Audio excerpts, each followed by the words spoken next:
What's this? A letter for me.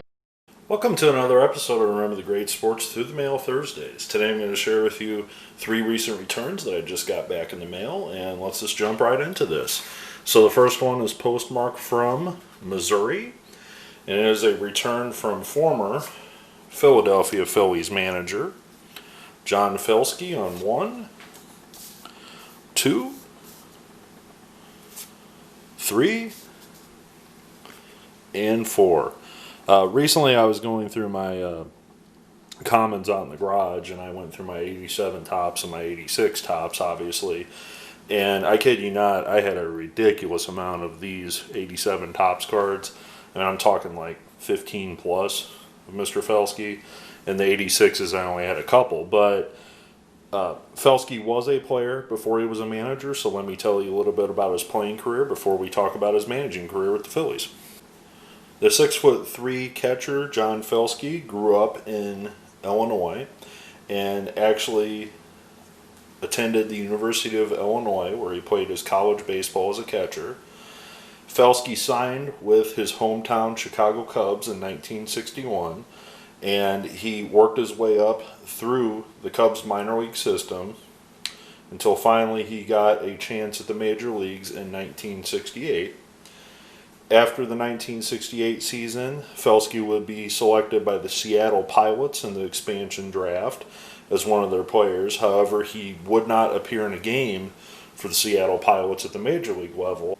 However, would make the move with the Pilots to Milwaukee, where he would find himself in the major leagues for the 1972 and 73 season with the Brewers as a backup catcher. Primarily, Felske was viewed as a strong catcher behind the plate, but very weak offensively. And he was deemed kind of like the third string catcher, not even the second string catcher. And after the 1973 season, Felske was offered a position coaching in the Brewers organization. And he started coaching for the Brewers in the minor leagues, working his way up into 1977. To the AAA affiliate with the Brewers. He would move away from the Brewers affiliate and find himself working for the Blue Jays organization. After winning the 1979 PCL division title, he was given his opportunity at the majors being the bullpen coach for the Toronto Blue Jays in 1980 and 81. After 81, he would go to the Philadelphia Phillies minor league system, and he would work his way up eventually to AAA.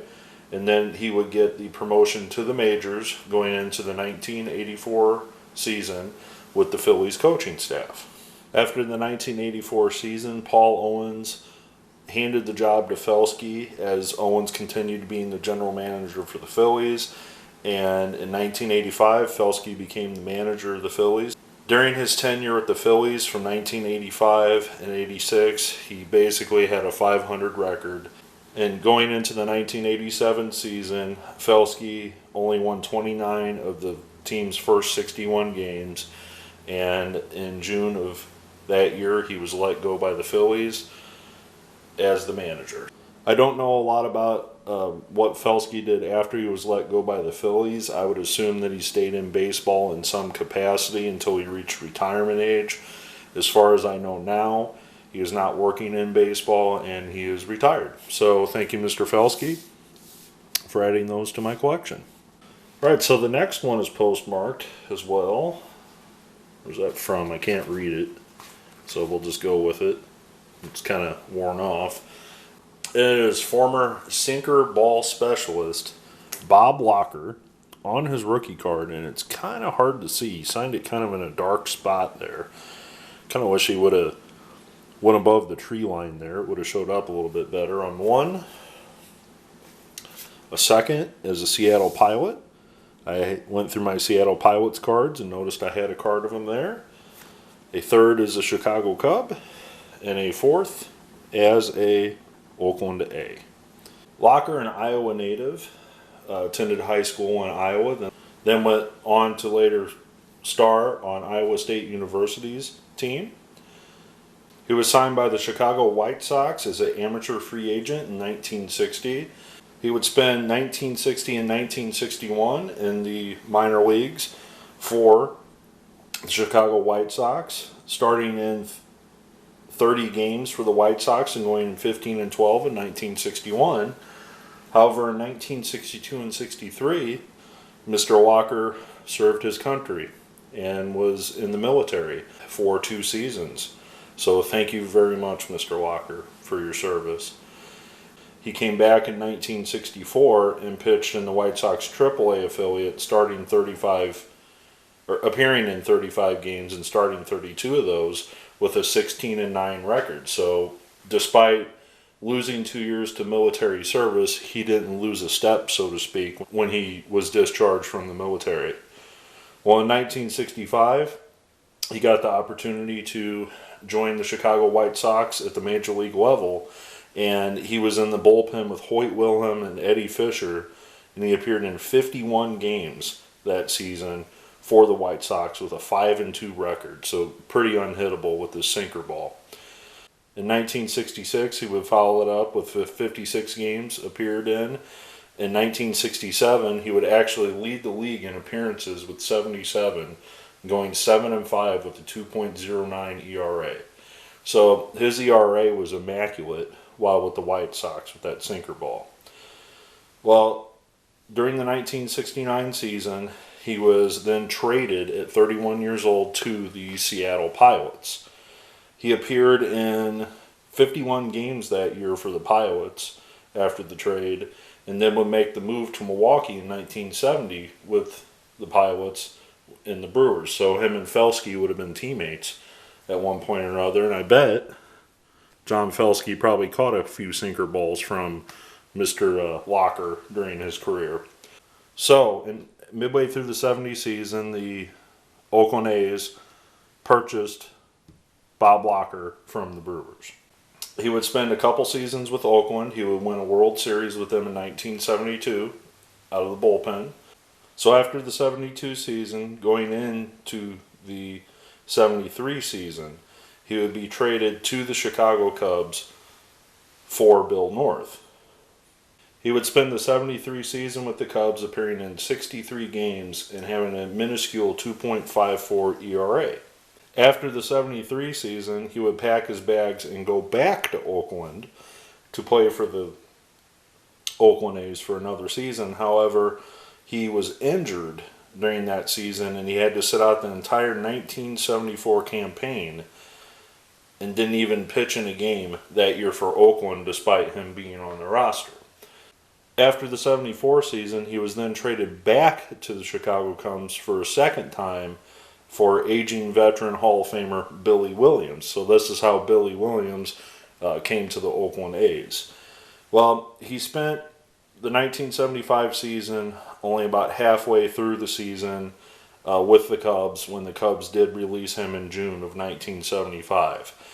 His ERA was almost at 5 at that point, and at 37 years old, Mr. Walker retired from baseball. So that's kind of a weird transaction, I guess you would say, that he was traded by the A's to the Cubs twice. So that's kind of a unique approach to things. I'm not really sure if Mr. Bolo signs to the mail, but I'm going to definitely look into that and try to get the other half of this card signed. I want to thank Mr. Walker for signing because I had never gotten his autograph before. This will make a nice completed card, and also added one more to the Seattle Pilots collection. Alright, so the final one is postmarked from Houston, and it is former Brooklyn/Los Angeles Dodger Bob Aspromonte on one. One is a Brave. Third is an Astro. And a fourth as an Astro as well. I have written Mr. Aspromonte and his brother before in the past, so this is actually the second time I've featured him on this channel. A New York native, Aspromonte played his high school baseball in Brooklyn and was later signed by his hometown Brooklyn Dodgers. He would make his debut with the Dodgers in 1956 in Brooklyn, and he is actually the last Brooklyn Dodger to have an at-bat, which is kind of neat. He would move with the Dodgers to Los Angeles. He would spend some time in the minor leagues before he would make the full roster in 1961 with the Dodgers. And he played third base for the Dodgers. However, they did send him to the Colt 45s in 1962, where he would spend 1962 to 1968 for the 45s and the Astros. He would then move on to the Atlanta Braves for a couple seasons playing third base, and then the New York Mets his final season in 1971. Another neat thing about Aspromonte's career is not only was he the last Brooklyn Dodger to make an appearance, he was the first Houston Colt 45 or Astro to have an at-bat in the majors. So that's kind of neat that he was the last in Brooklyn and the first in Houston, so to speak. So very neat to know that little trivia fact about him. Overall in his career, he appeared in 1,324 games in parts of 13 seasons for the various clubs that I mentioned. He primarily played third base, but also played some outfield as well. He had a decent overall fielding percentage throughout his entire career, and it's one of those really neat, unique individuals.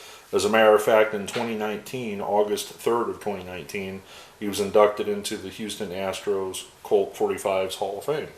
So thank you very much, Mr. Aspromonte, one of the greatest Houston Astro Colt 45s ever, along with thank you, Mr. Locker, for signing these cards as well. I'm very happy to add another one to the collection there, as well as possibly getting this other one signed by Mr. Bolo if I could track him down in some capacity.